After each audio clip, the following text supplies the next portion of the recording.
चलो लिखो, हेडिंग दो, अगला पॉइंट, फिफ्थ पॉइंट है ना, लास्ट पॉइंट है, लिखो ऑर्थोगोनल ट्रेजेक्टरीज। ऑर्थोगोनल ट्रेजेक्टरीज पहले लिख ले, समझ, फिर इधर छूट जाएगा, वो बाद में करिए। ऑर्थोगोनल ट्रेजेक्टरीज, देखो ऑर्थोगोनल ट्रेजेक्टरी का मतलब बहुत सिंपल है। अगर मेरे पास एक कर्व है y equal to f of x, अब मेरे को वो फैमिली ऑफ कर्व चाहिए जो इस कर्व को हमेशा ऑर्थोगोनली इंटरसेक्ट करे, वो फैमिली ऑफ कर्व, राइट, यानी कि वो सारे के सारे कर्व जो इसको हमेशा क्या करेंगे, ऑर्थोगोनली इंटरसेक्ट करेंगे, राइट। इन जनरल ये ऑर्थोगोनली इंटरसेक्ट करने का मतलब इनके उस पॉइंट पे इनके जो टेंजेंट्स के बीच में एंगल होगा वो 90 डिग्री होगा। अगर वो मेरे को फैमिली ऑफ कर्व चाहिए तो वो निकालने के प्रोसेस को क्या कहते हैं हम, ऑर्थोगोनल, एक गिवन ट्रेजेक्टरी की ऑर्थोगोनल ट्रेजेक्टरी निकाल रहे हैं। ट्रेजेक्टरी मतलब पाथ, राइट, तो एक और पाथ मतलब कर्व, एक गिवन फंक्शन का ऑर्थोगोनल कर्व निकाल रहे हैं, एक गिवन कर्व का ऑर्थोगोनल मतलब जो उसको 90 डिग्री पे हमेशा कट करके जाएगा, वो वाला कर्व निकाल रहे हैं। ये क्लियर हुआ, राइट। अब एक बार लिख लो जरा इसका, orthogonal trajectory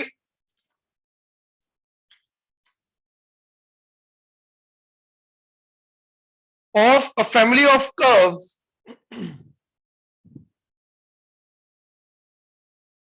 orthogonal trajectory of family of curves is a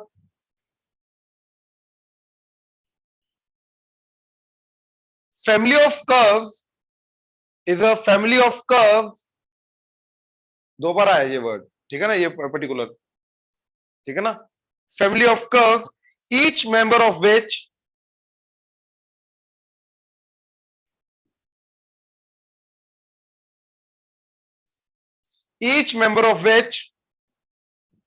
intersect each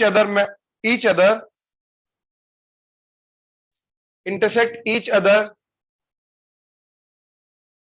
sorry, each member of which intersect each other member, each member of which intersect each other member of the given family at 90 degree, each other member of the given family at 90 degree.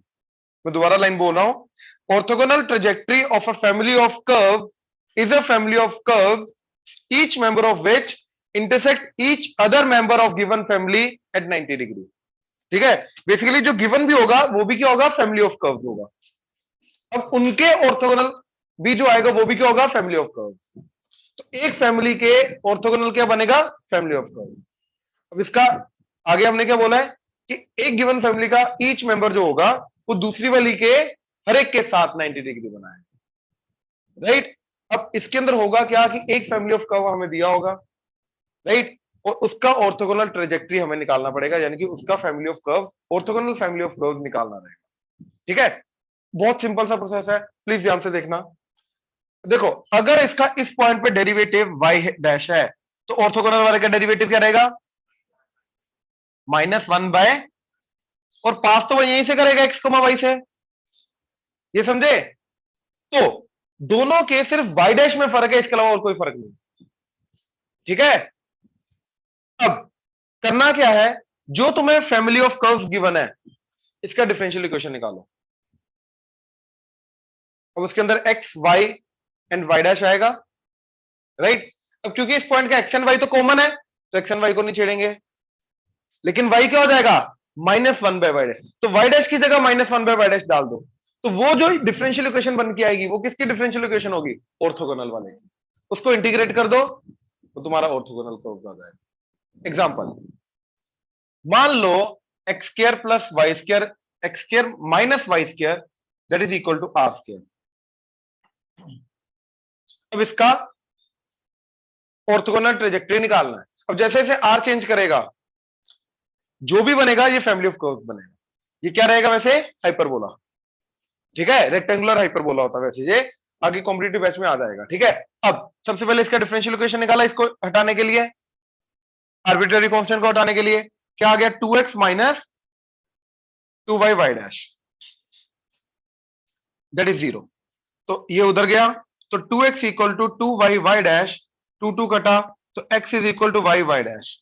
अब इसके orthogonal की क्या आ जाएगी x is equal to y into -1 by y dash और y dash इधर ले आओ क्या आ जाएगा -y बाय x और that is dy by dx। अब देखो ये इधर जाएगा ये इधर आएगा क्या आ जाएगा dx बाय x एक negative that is equal to dy by y integration integration ठीक है क्या आ गया ln y इधर -ln plus ln c mod लगा लो c अपने आप हटा देगा वो ठीक है ना अपने आप मैनेज कर लेगा। अब इसको उधर ले जाओ क्या आया ln c that is equal to ln x plus ln y तो क्या हो जाएगा ln तो xy इक्वल टू क्या आ गया तो yes xy equal to c and इसके बीच में हमेशा एंगल क्या होगा 90 डिग्री। और बाय द वे दोनों के दोनों रेक्टेंगुलर हाइपरबोल होते हैं ये भी रेक्टेंगुलर हाइपरबोल है ये भी रेक्टेंगुलर हाइपरबोल है ये ऐसा होता है।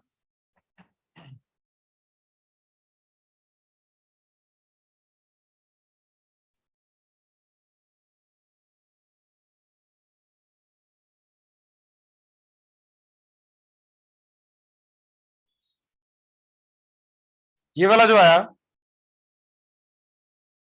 ये x y equal to c वाला एंड ये वाला जो है ये x square minus y square equal to r square वाला एंड इनका यहां पे एंगल ऑफ इंटरसेक्शन क्या होगा जहां पर भी टकराएंगे इनका एंगल ऑफ इंटरसेक्शन हमेशा 90 डिग्री रहे हमेशा 90 डिग्री रहे।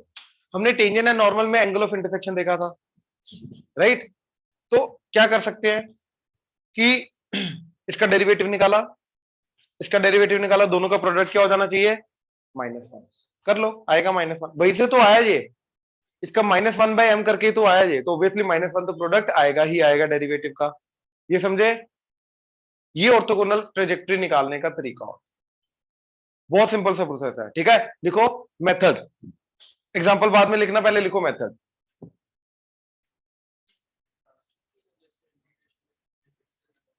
हाँ जी नहीं एक पर्टिकुलर ट्रेजेक्टरी निकालने के लिए बोल सकता है वो लिमिट नहीं देगा वो पॉइंट देगा कि यहां से पास कर वो सी की वैल्यू निकालने के लिए बट अदरवाइज लिमिट क्या वो तो फिर कर्व नहीं देगा वो तो एरिया दे देगा वो कर्व कहां से आएगा फिर वो तो वैल्यू आ जाएगी वो कर्व तो आएगी नहीं फिर। हाँ जी लिखो method to find the orthogonal trajectory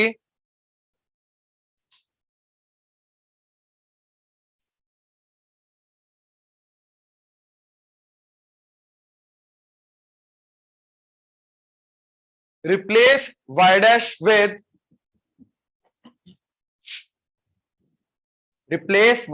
with -1 by y dash in the differential equation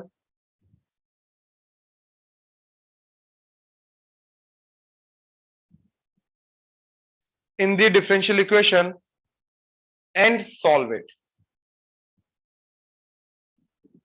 समझे डिफरेंशियल इक्वेशन में y डैश की जगह -1 by y डैश डालो एंड उसको फिर सॉल्व कर लो तो ऑर्थोगोनल ट्रेजेक्टरी की डिफरेंशियल इक्वेशन अपना सॉरी ऑर्थोगोनल ट्रेजेक्टरी का फैमिली ऑफ कर्व्स मिल जाएगा।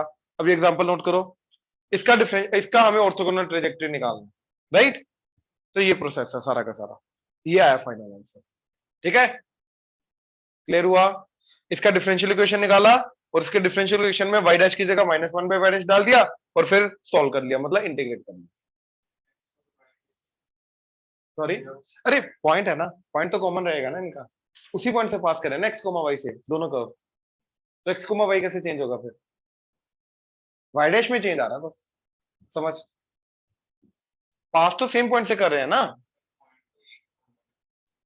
नहीं नहीं in general point common in general x, y in general एक पॉइंट नहीं है ये तो इन जनरल पॉइंट हो गया ना x को क्योंकि किसी भी पॉइंट पे 90 डिग्री बन रहा है ना तो हर x, y पे कॉमन आएगा ना समझ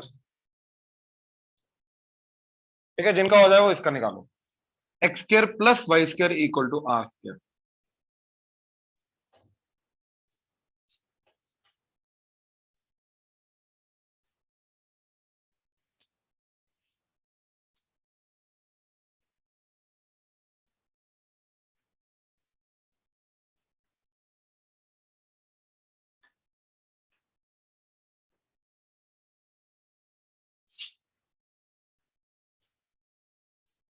देखो क्वेश्चन था x square plus y square equal to r square, derivative किया तो 2x plus 2y dash that is equal to 0, तो 2y dash that is equal to minus 2x, 2 कटा, तो dy बाई dx, इधर y आ गया that is equal to minus 2x, इधर dx आ जाएगा, यही आया।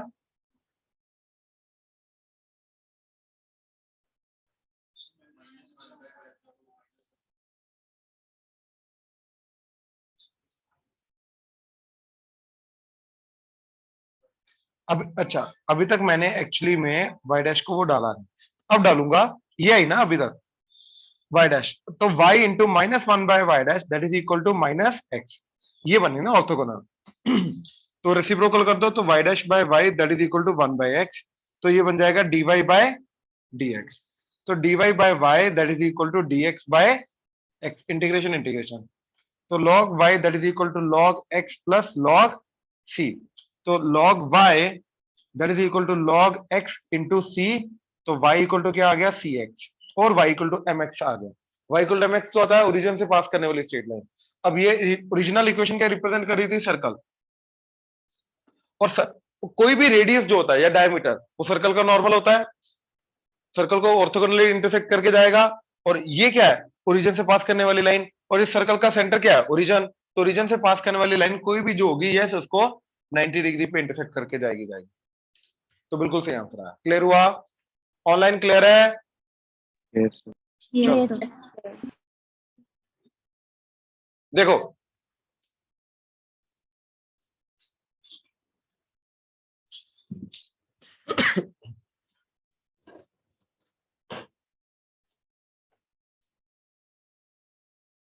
ध्यान से सुनना, एलपीपी, लीनियर प्रोग्रामिंग प्रॉब्लम्स, ठीक है। अब लीनियर प्रोग्रामिंग प्रॉब्लम का मतलब है ऐसे सेट ऑफ प्रॉब्लम्स जिनको हम लीनियरली प्रोग्राम करके सॉल्व कर सकते हैं, राइट। अब लीनियरली प्रोग्राम करने का मतलब होता है कि लीनियर मॉडल के अंदर डालना, लीनियर मॉडल के अंदर डालने का मतलब कि ऐसी प्रॉब्लम जिनकी कंडीशंस को हम लीनियरली एक्सप्रेस कर सकते हैं, सिंपल, राइट, उसको बोलते हैं लीनियर प्रोग्रामिंग, मतलब लीनियरली प्रोग्राम कर दिया उसको, देन वो वाले प्रॉब्लम्स को हम एलपीपी बोलते हैं। अब लीनियरली, लीनियर के अंदर कंडीशंस को एक्सप्रेस करने का मतलब, right, will use linear inequalities और equalities to represent the constraint, right. अच्छा, अब जैसे मान लो वो बोल रहा है कि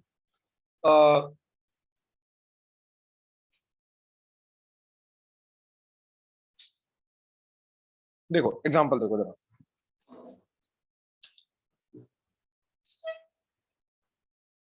मान लो वो बोल रहा है कि डेली रिक्वायरमेंट जो हमारी न्यूट्रिशंस की है, राइट, वो भैया विटामिन ए की है 10 यूनिट्स, ठीक है, we need 10 units of vitamin A minimum, ठीक है, एंड विटामिन बी की लेट्स से 15 यूनिट्स, ये डेली रिक्वायरमेंट है हमारी, and we have two foods, food 1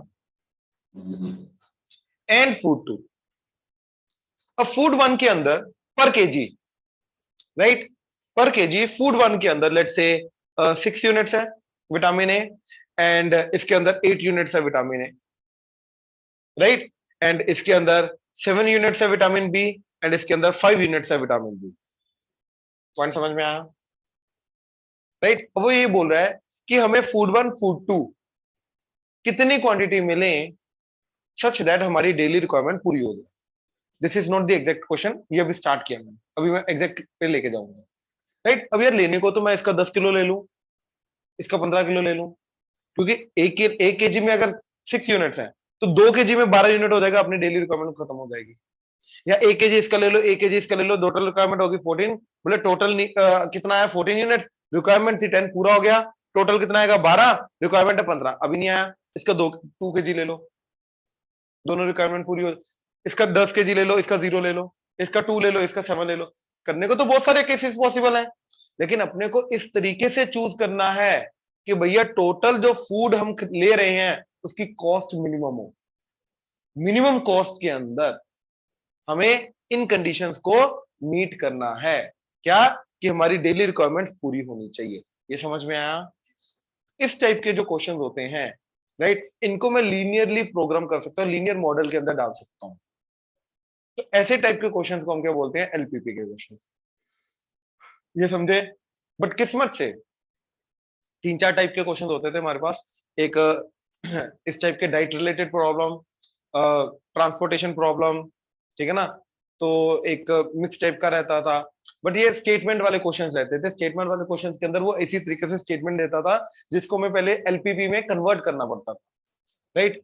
अब ये वाले प्रॉब्लम्स जो है ये एलिमिनेटेड है, तो तुम्हें एलिमिनेटेड है, मतलब ये वाले प्रॉब्लम्स नहीं आएंगे। अब तुम्हें क्या आएंगे? डायरेक्टली वो, मतलब स्टेटमेंट वाले क्वेश्चन में क्या होगा कि स्टेटमेंट से तुम्हें पहले लीनियर इनइक्वालिटी बनानी रहेगी और फिर उस कंस्ट्रेंट को सेटिस्फाई करना रहेगा।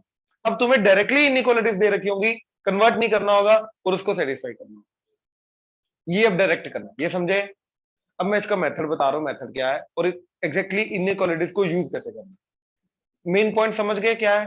ऑनलाइन मेन पॉइंट समझ में आया क्या है इसका? यस यस ठीक है। अब देखो जरा ध्यान से, हाँ,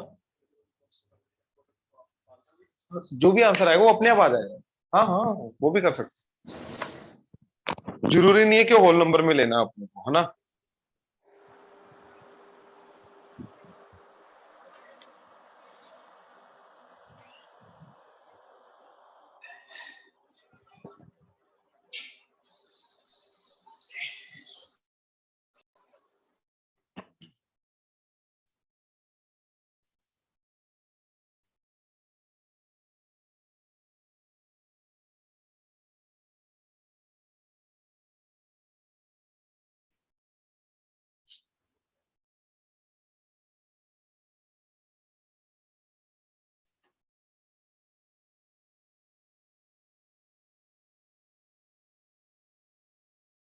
वो बोल रहा है अंडर दीज फोर कंस्ट्रेंट्स, ठीक है, find the maximum value of this, find the maximum value of this. z की मैक्सिमम वैल्यू, z मतलब x प्लस 3y की वैल्यू निकालनी है, maximum value under these four constraints. बात समझ में आया? मतलब ऑप्टिमाइज करने के लिए बोलेगा, या तो मैक्सिमम या तो मिनिमम वैल्यू निकालने के लिए बोलेगा। ये समझे? श्योर? अब देखो, लीनियर इनइक्वालिटी को पहले प्लॉट करेंगे, तो इनइक्वालिटी को प्लॉट करने के लिए सबसे पहले क्या प्लॉट करना पड़ता है? इक्वालिटी। इक्वालिटी के बाद मैं देखूंगा कि उस लाइन का ऊपर वाला या नीचे वाला एरिया है, राइट। तो सबसे पहला देखो, अच्छा x ग्रेटर देन 0 है, y ग्रेटर देन 0 है, तो फर्स्ट क्वाड्रेंट की बात हो रही है, ठीक है। अब इधर इधर इक्वालिटी अज्यूम करके जाओ, x को 0 पुट किया, y क्या आ गया? 4। y को 0 पुट किया, x क्या आ गया? 6।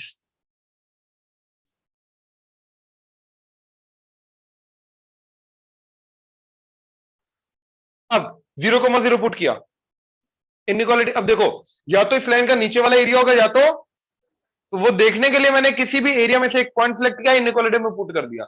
अगर वो पॉइंट सेटिस्फाई कर गया, अगर वो पॉइंट सेटिस्फाई कर गया तो सारा का सारा एरिया आंसर आ जाएगा, अगर नहीं किया तो ऑपोजिट वाला आ जाएगा। अब 0,0 पुट किया, 0 लेस देन इक्वल टू 12 होता है, राइट। तो नीचे वाला, अब इसका नीचे वाला आ गया। अब इसको पकड़ा, x को 0 पुट किया, y क्या आ गया? 6। y को 0 पुट किया, x क्या आ गया?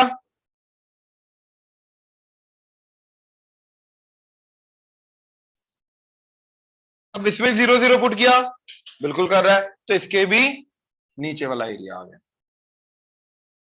राइट। और फर्स्ट क्वाड्रेंट वाला एरिया चाहिए इन दोनों को मिला के, तो मेरा फाइनल आंसर आया ये। अब क्वेश्चन का ना कंसेप्ट समझना क्या है।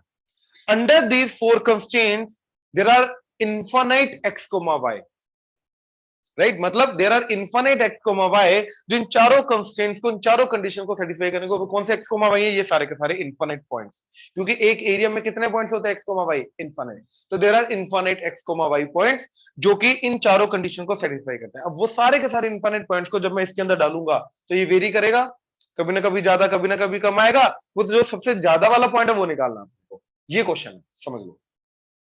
क्वेश्चन समझ में आया एलपीवी का? राइट। कंस्ट्रेंट्स दे रखे हैं और कंस्ट्रेंट्स हमेशा लीनियर इनइक्वालिटीज के थ्रू रिप्रेजेंट होंगे, राइट। एंड एक पर्टिकुलर चीज की ऑप्टिमाइज्ड वैल्यू पूछेगा वो, या तो मैक्सिमम वैल्यू या तो minimum value under these constraints. अब अंडर दीज कंस्ट्रेंट्स जो एरिया आएगा, उस एरिया के इन्फिनिट पॉइंट्स को जब मैं इसके अंदर पुट करूंगा तो कभी ना कभी मैक्सिमम आएगी, कभी ना कभी मिनिमम। या तो वो मैक्सिमम पूछेगा या तो मिनिमम पूछेगा। अब इसके अंदर एक थ्योरम है, ठीक है, ऑनलाइन प्लीज ध्यान से, एक ही थ्योरम है, ठीक है। वो क्या बोलता है कि इन एलपीपी द मैक्सिमम और the minimum value of the given quantity if exists then it exists at the corner points, that's it। LPP की थ्योरम क्या बोलती है कि भैया इस चीज की मैक्सिमम या मिनिमम वैल्यू अगर एग्जिस्ट करती है तो कहां पे एग्जिस्ट करती है, सिर्फ और सिर्फ कॉर्नर पॉइंट पे, अदरवाइज एग्जिस्ट नहीं करती। अब दो टाइप के क्वेश्चन आते हैं, पहला जिसका फिगर होता है बाउंडेड, बाउंडेड मतलब उसकी बाउंड्री डिफाइंड है। दूसरा अनबाउंडेड, अनबाउंडेड मतलब ऐसा, जैसे ये बाहर की तरफ। अब ये अनबाउंडेड का मतलब कहां तक जाएगा, इनफाइनाइट तक। तो दो टाइप के क्वेश्चन आएंगे।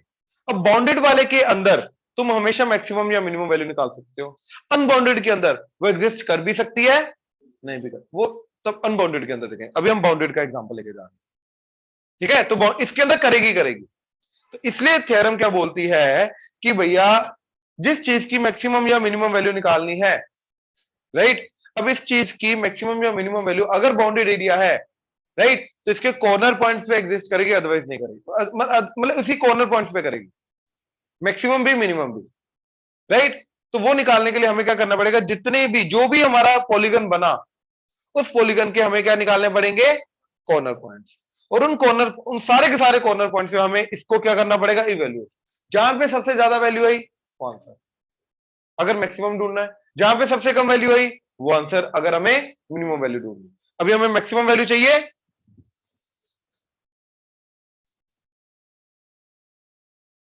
Right, maximise. तो हम क्या करेंगे, पहले कॉर्नर पॉइंट्स ढूंढेंगे। ये तो क्लियर है, 0,0। ये अभी निकाला था 4,0, ये पॉइंट था 0,4। अब ये वाला पॉइंट, ये आएगा दोनों लाइंस का पॉइंट ऑफ इंटरसेक्शन, इन दोनों का, राइट। क्या आएगा,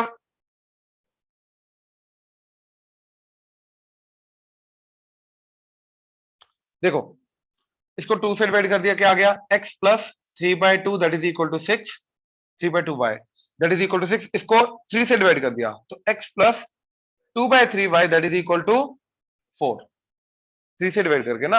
अब मैंने दिस माइनस दिस किया, x x कटेगा। अब 3/2 माइनस 2/3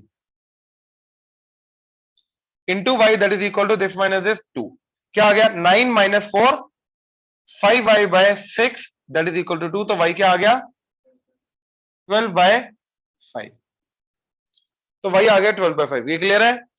अब x निकालना है, तो मैंने इधर पुट कर दिया, तो x प्लस 3/2 इंटू 12/5, ये कटा 6, 6 3 18, 18/5 दैट इज 6।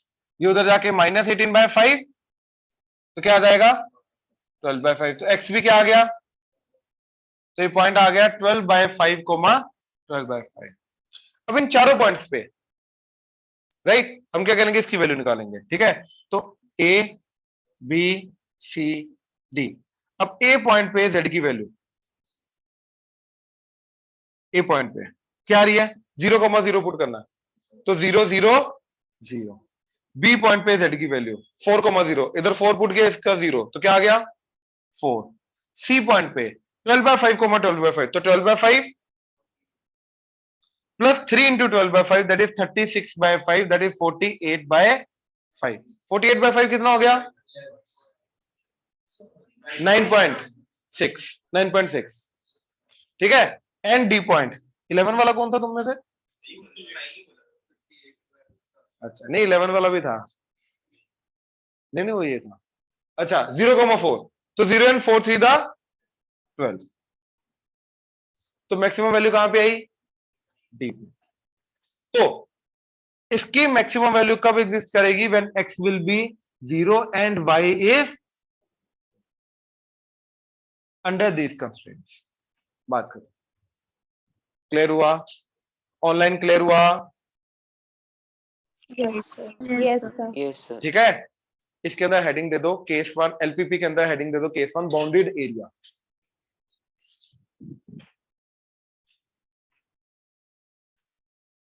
ठीक है, हेडिंग दे दो बाउंडेड एरिया। ठीक है, एंड ये क्वेश्चन नोट करो। ठीक है, under these constraints find the maximum value of this. Excuse me मैं सर। उसके अंदर ही लिखवाता हूँ। हाँ जी, सर मैंने पूछना था कि जैसे आपने वो दोनों इक्वेशंस को साइमल्टेनियसली सॉल्व किया तो वो पॉइंट कैसे आ गया 12, मतलब हमें कैसे पता वो उसी पॉइंट वही पॉइंट आया है?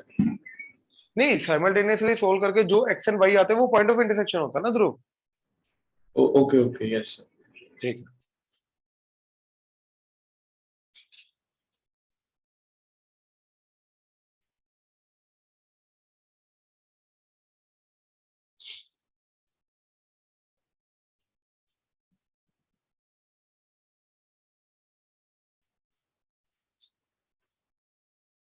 ठीक है, ये क्वेश्चन देखो जरा।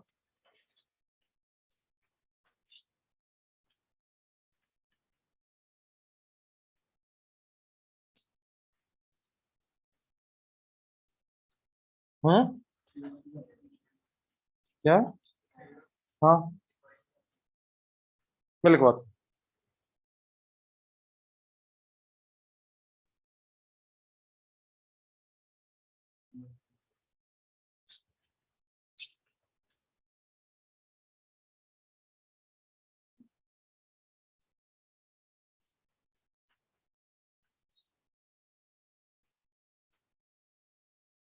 हाँ जी, लिखो।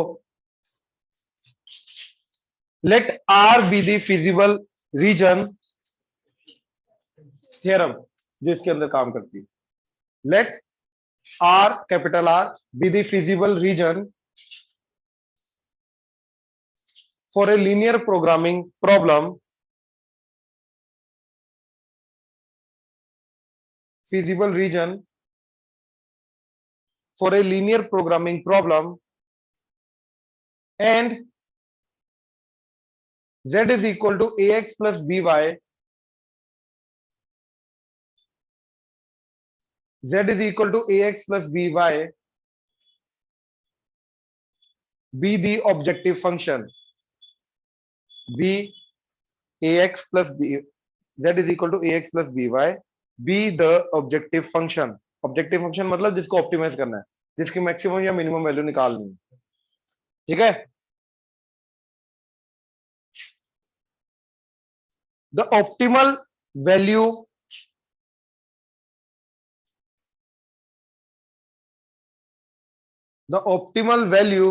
of z under the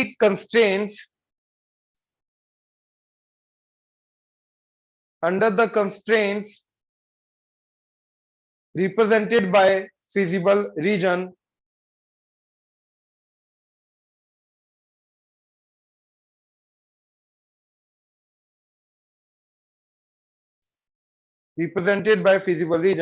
must occur at a corner point।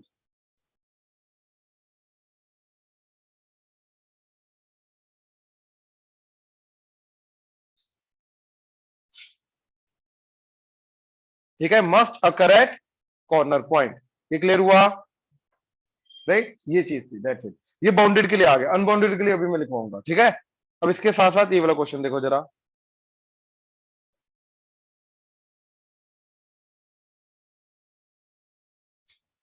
x plus 2y is greater than or equal to 10, 3x plus 4y less than or equal to 24, x is greater than or equal to 0, y is greater than or equal to 0, and तुम्हें optimise करना है 200x plus 500y को। Right, इसकी minimise करना है इसको, इसकी minimum value निकालनी है जल्दी।